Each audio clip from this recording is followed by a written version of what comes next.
Hi everyone, today I'm going to show you how to inflate a Presta bike valve. So this is different to the Schrader style, which you would commonly see on car tyres. The system's really clever and holds a much higher pressure than the Schrader valves.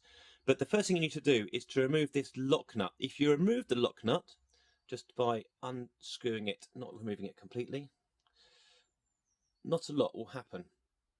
To begin with, the air won't actually come out, but actually you can't also inflate too easily either. First thing you need to do is pop the seal. Because this is such a high pressure, it's going to be pushing out this valve here. So when we push the valve back in, there we go, it's now loosened itself, it's ready to be reinflated. Now you can reinflate usually with a two-way head on a bike pump.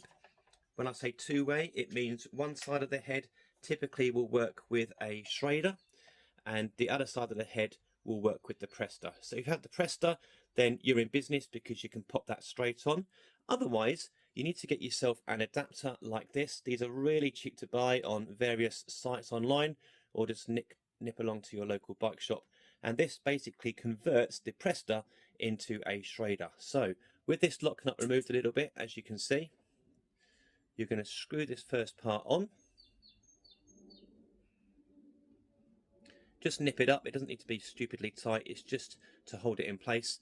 And then that has now converted it to a Schrader, and you can pop your regular pump, if you haven't got a Presta pump, on the end.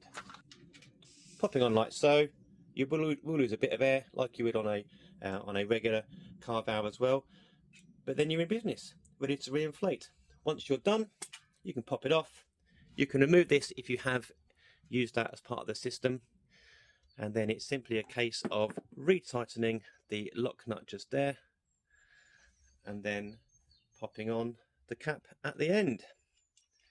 Simple as that, but if you didn't know how to do it before, now you do. Thanks very much for watching. We are Job Done, and we'll see you next time.